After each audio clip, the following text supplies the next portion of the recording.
Olá, você está ouvindo Sociedade dos Geógrafos Mortos, um podcast sobre geografia com Roberto Lobato Corrêa.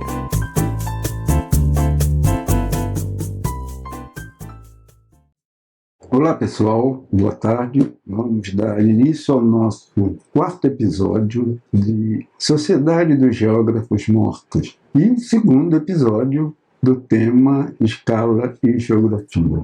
Nesse segundo tema, no quarto episódio, nós vamos discutir um tema que durante muitos anos constituiu-se num grande problema epistemológico para mim. Foi muito difícil e lento conseguir superá-lo. Se é que eu superei-o, é uma questão que sempre me incomodou muito. É a questão que se chama a unicidade, em inglês, e uniqueness dos processos e formas espaciais que a geografia analisa. Será que as áreas e os lugares da diferenciação espacial que nós vimos nos episódios 1 e 2, elas são únicas, não se repetem? Cada cidade é diferente de cada cidade? Cada área agrícola é diferente de cada área agrícola? Cada porto é completamente diferente de qualquer outro porto? Cada um é único, não se repete. Se é assim, então não há generalização, não há teoria, e nós acabamos contemplando a unicidade não repetitível, não passível de comparação e não passível de planejamento, porque tudo é único e se esgota em si próprio. Isso é um tormento que me acompanhou desde 1958, quando eu entrei para a Faculdade Nacional de Filosofia. Tinha 18 anos para fazer o curso de Geografia. E foi preciso pelo menos 15 anos, até 1973, para tentar equacionar isso, tentar resolver isso. Os trabalhos que a gente fazia me esforçava muito, mas sempre havia uma pessoa que dizia: olha, tudo bem, mas você não falou disso, você não falou daquilo, você não falou daquilo outro. Eu me sentia muito incomodado. Afinal de contas, o que eu estou fazendo? Eu estava trabalhando na perspectiva da unicidade. E isso estava presente em toda a universidade brasileira, na UFRJ, na USP, na Universidade Federal da Bahia, Universidade Federal de Pernambuco, são os nomes atuais, na Universidade Federal do Rio Grande do Sul, de Santa Catarina, no IBGE. Isso sempre foi um problema e que eu tento resolver e nomear na geografia de escala na perspectiva de apreensão da diferenciação espacial. A bibliografia, que é muito importante, vai ser apresentada à medida que for decorrendo a discussão sobre esse tema, que é um tema denso, tenso, que vai sendo resolvido pouco a pouco e que, acho, devia ser objeto de discussão pelo menos no primeiro ou no segundo semestre do curso de graduação. Há meios de se fazer isso. Não é nenhum bicho de sete cabeças, mas é fundamental para a formação do geógrafo ou professor de geografia. Vamos lá, então. Em 1953, um intelectual austríaco chamado Fred Schaffer lançou um artigo póstumo. Ele morreu no ano em que o artigo foi lançado. Artigo esse lançado no principal periódico norte-americano, em português, Anais da Associação de Geógrafos Americanos, chamado O Excepcionalismo em Geografia, um debate metodológico. Fred Schaffer era formado em estatística e geografia. Ele nasceu em 1904 e morreu em 1953, antes de completar 50 anos de idade. Muito jovem. Ele se ligou ao grupo denominado Círculo de Viena, que é um dos berços do positivismo lógico, Em 1932, com a expansão do nazismo na Alemanha e na Áustria, ele, muito jovem ainda, foi para a Inglaterra, onde passou a lecionar nos sindicatos de trabalhadores. Em 1947, depois da guerra, ele foi para os Estados Unidos e foi ser professor na Universidade de Iowa, no meio oeste americano. Esta universidade, junto com a Universidade de Washington em Seattle, lá no noroeste americano, foram os dois berços da Revolução Teorética e Quantitativa que teve em Fred Schaffer um dos expoentes. Fred Schaffer morreu de um ataque cardíaco antes de completar 50 anos e sob uma pressão intensa de um geógrafo americano, Richard Hartshorne, que acusou-o de comunista. Fred Schaffer vivia um momento nos Estados Unidos de uma caça às bruxas, patrocinada pelo senador Eugene McCarthy. Era o macartismo. E esse artigo tornou-se extremamente importante. Ele é o marco inicial de uma fase da história do pensamento geográfico extremamente importante, a partir da qual a geografia passa por mudanças sucessivas. Há uma ruptura contra o empiricismo tradicional da geografia. Esse texto do Fred Schaffer, O Excepcionalismo em Geografia, foi publicado em 1976 no falido e cremado Boletim Carioca de Geografia, mas também em 1977 no Boletim de Geografia Teorética da AGTEL, Associação de Geografia Teorética, do Departamento de Geografia de Rio Claro, Unesp, interior de São Paulo, onde é disponível. Este é um problema da não organização de uma memória geográfica. Departamentos mais novos são de uma pobreza bibliográfica a toda a prova. E esses textos nem sempre estão ou foram digitalizados. Mas o Schaffer criticava essa postura de uma perspectiva calcada no excepcionalismo, quer dizer, os lugares, as áreas eram excepcionais, elas não se repetiam, eram expressão daquilo que se chama unicidade. E aí é impossível pensar a teoria. E eu estou colocando que isso é possível, colocar a teoria em escalas de apreensão da diferenciação espacial. A partir da crítica do Schaffer, eu fui pouco a pouco entrando na dialética. Existe um conceito fundamental chamado, um princípio, aliás, intitulado A Unidade na Diversidade. Quer dizer, a unidade só pode ser concebida a partir da diversidade, senão ela é um corpo amorfo, sem função, sem nada, sem movimento.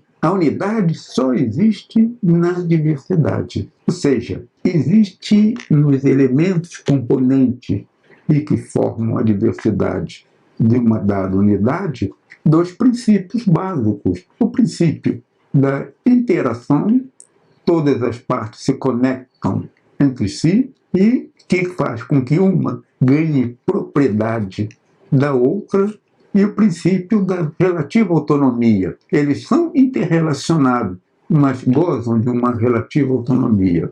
Isso é do pensamento dialético, e que é um dos princípios básicos do materialismo histórico. Essa unidade na diversidade permite avançar na construção de escalas de apreensão da diferenciação espacial. E para isso, eu recorro a dois filósofos marxistas. Primeiro é Karel Kozik, que tem um livro intitulado Dialética do Concreto. O segundo, de um filósofo húngaro, György Lukács, num livro intitulado Introdução a uma Estética Marxista, sobre a categoria da particularidade. Kozik fala que no processo de pesquisa existem três dimensões. A dimensão horizontal, em que admite-se que cada processo ou forma, cada formação material pode ser vista em termos de universal, particular e singular. Uma dimensão vertical e uma dimensão genético-evolutiva. Nós vamos trabalhar uma dimensão horizontal do Kozik, universal, particular e singular. A mesma coisa fala o Lucas, valorizando essa categoria intermediária entre o universal e o singular, que é o particular. Inclusive que a discussão está na primeira parte, e Lucas está na terceira parte. Vale a pena ler, ambos todos estão traduzidos para o português, e se não houver em uma biblioteca da geografia, numa seção de geografia, numa seção de ciências sociais ou de filosofia, certamente encontrarão. Então, o que é universal, particular e singular? O universal é aquilo que é o mais geral de todos. Esse universal não existe fenomenicamente, quer dizer, não existe como um objeto tangível. É uma construção intelectual que se manifesta através do particular, que também é uma construção intelectual, e que, por sua vez, se manifesta no singular, que são processos e formas tangíveis, são fenômenos, e que definem a produção e organização espacial, portanto, a diferenciação espacial. O singular é uma expressão do particular, que, por sua vez, é uma expressão do universal. Vamos ver um exemplo tirado da biologia, da classificação de Linneu. Pensemos nos felinos e vamos atribuí-lo o status de universal. Já que é uma construção intelectual, nós podemos começar da onde nos for mais conveniente. Felinos. Mas onde estão os felinos? Uma construção intelectual. Os felinos estão em particulares. O tigre, a onça, o leão, o leopardo e o gato, que são manifestações dos felinos. Mas onde estão os tigres? Onde estão os leões? Onde estão os leopardos? Onde estão as onças? Onde estão os gatos? O gato, que nos interessa nesse momento, está manifesto em vários gatos e gatinhos. Está manifesto naquela gatinha chamada Mimi, aquela gatinha branca, carinhosa, que vive sentada no colo da sua dona. Mas também está no gato vira-lata, que anda pelas ruas fuçando latas de lixo. Ou daquele gato preto de olhos verdes, muito bonito, que todos apreciam, está em cada um desses gatos. A Mimi é singular, ela não é única, porque existem os outros gatos. E a Mimi resume, condensa, concentra características próprias só dela, que não se repetem, mas que também tem características que estão nos outros gatos. Então, a Mimi tem atributos específicos, singulares, e atributos dos outros gatos, do particular, e atributos dos felinos, do universal. Então, a Mimi, aquela gatinha, ela é ao mesmo tempo singular, particular e universal. Isso é fundamental para que nós possamos acabar com esse equívoco hartshorniano, porque foi Richard Hartshorne que, em 1939, no seu monumental livro A Natureza da Geografia, The Nature of Geography, que são os 4 artigos que ele publicou na revista da Associação de Geógrafos Americanos, em 1939, que insiste na tese da geografia analisar eventos e fatos únicos que não se repetem. E acabou sendo um desserviço para nós. Isso significa que as áreas que nós estudamos, aquelas áreas que a gente vê metaforicamente no nosso caleidoscópio, elas não são únicas, elas são singulares. Características delas se repetem em outras áreas. Então, a partir da ideia da universal, particular e singular, nós podemos desconstruir a tese da unicidade e falar de que qualquer formação material, qualquer processo e forma, os objetos que nós estudamos, eles são ao mesmo tempo singular, particular e universal. Então vejamos uma aluna da pós-graduação ou um aluno. Essa aluna tem características próprias, só ela possui aquela combinação específica de características que lhe dão uma singularidade. Mas ela estuda, faz mestrado ou doutorado no programa de pós-graduação em Geografia da UFRJ, junto com outras moças que são singulares entre si, cada uma delas, mas que fazem parte de uma particularidade. Essa aluna, ela é brasileira, de classe média, baixa que seja, média, classe média alta é difícil, mas de classe média, criada numa sociedade ocidental cristã, tendo valores dessa sociedade. Então isso se repete, é uma particularidade que vai distinguir esse grupo das trabalhadoras da savana africana, ou as operárias alemãs, ou as mulheres de classe média dos subúrbios americanos, ou, lamentavelmente, das nossas mulheres moradoras de rua. Então elas são singulares e particulares.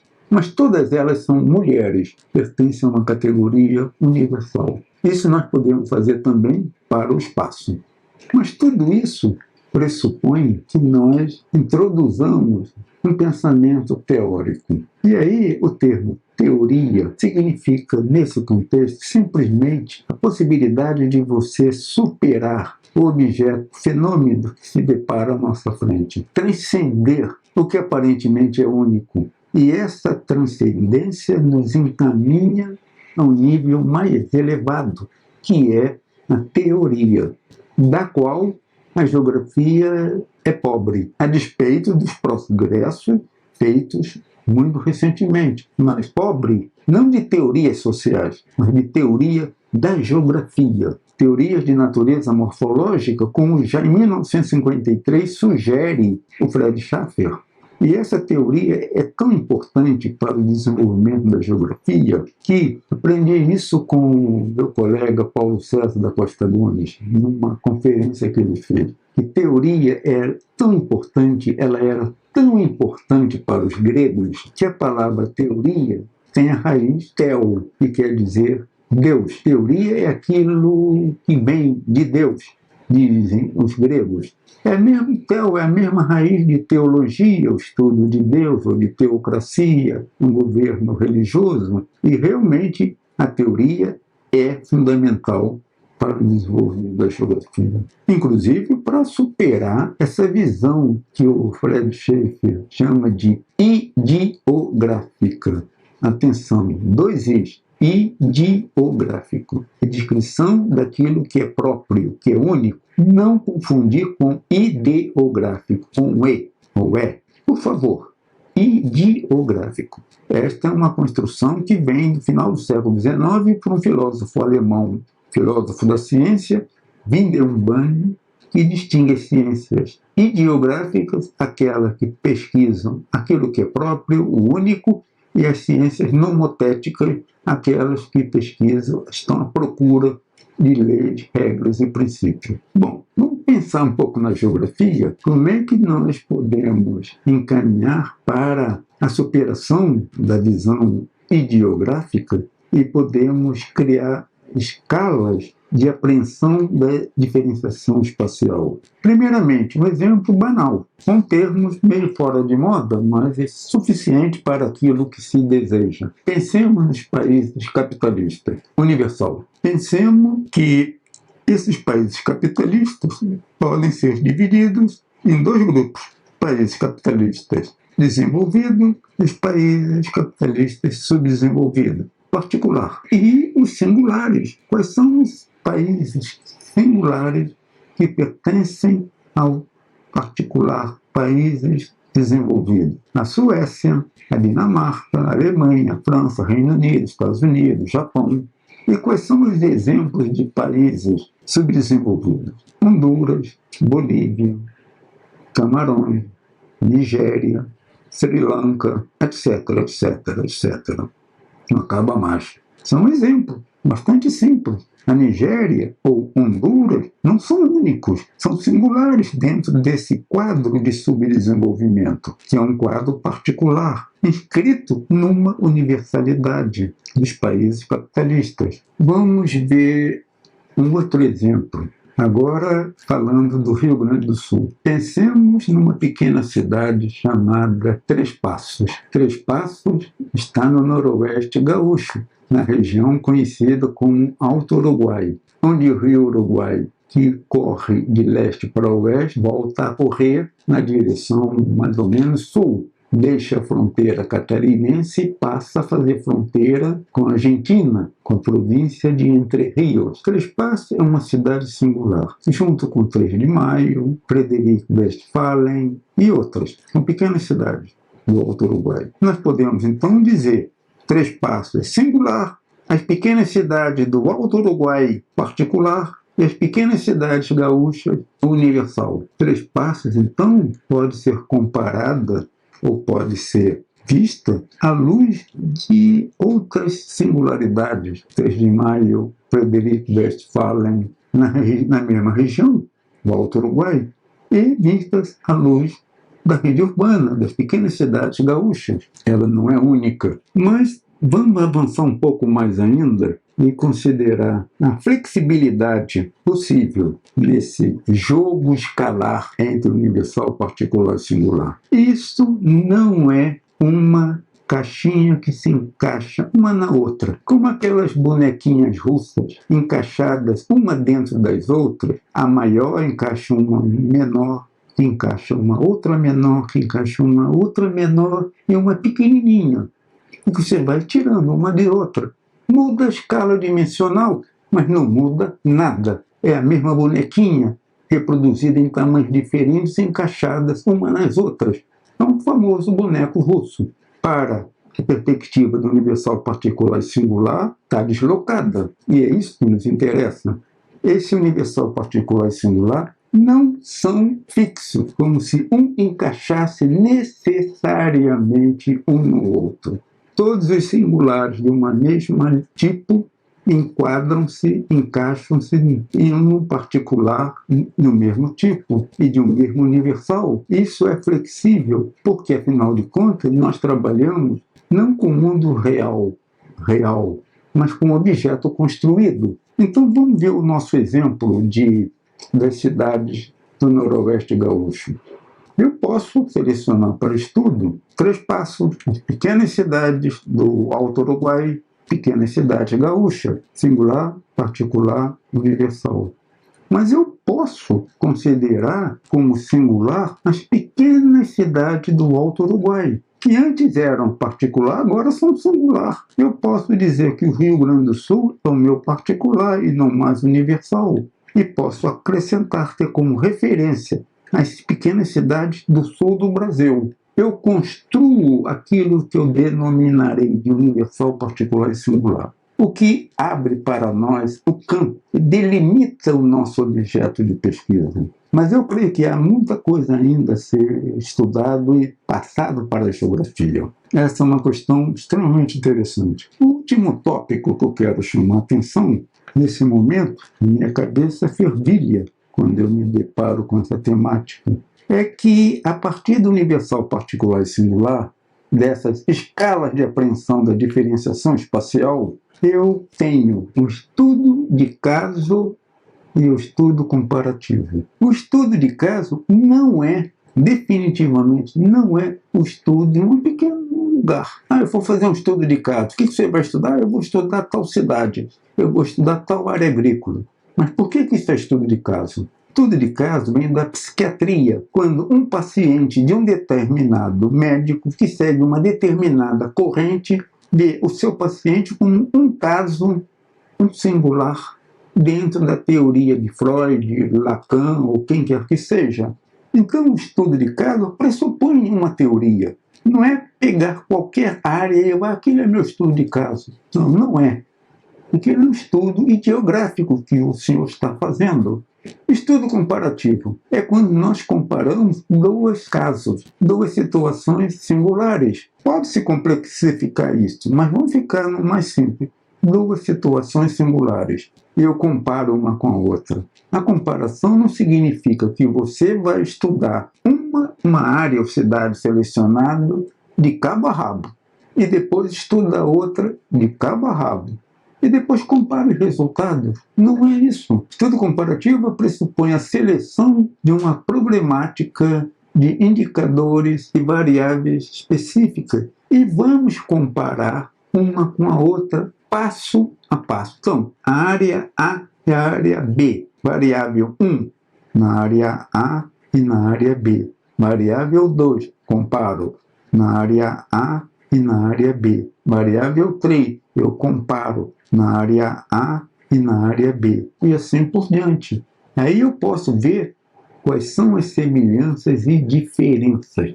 Estudo comparativo visa isso, estabelecer semelhanças e diferenças. Bom, vamos parar por aqui, porque eu sei que isso é muito denso, não se esgota, mas é fundamental a importância. Vejam sobre esse último tópico de estudo comparativo o meu texto, publicado na revista Espaço Aberto e republicado no livro Caminhos Paralelos e Entrecruzados, de 2018, em que eu comparo Sauer, que é um dos líderes da geografia cultural até 1975, quando ele faleceu, com Dennis Cosgrove, que é um líder da geografia cultural pós-80. A partir, não de tudo que eles fizeram, mas a partir de 2 temas, a paisagem e o passado.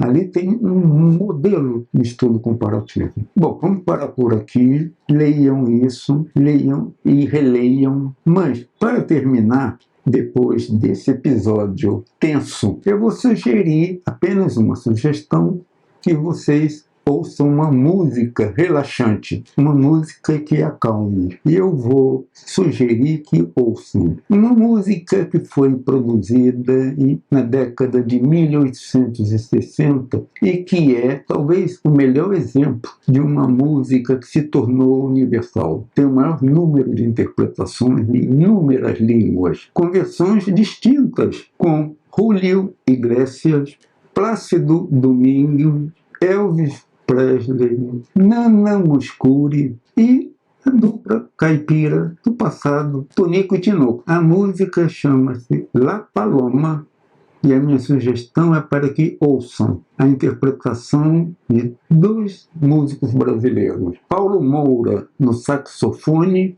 e Yamandu Costa no violão. Curtam a música e até a próxima.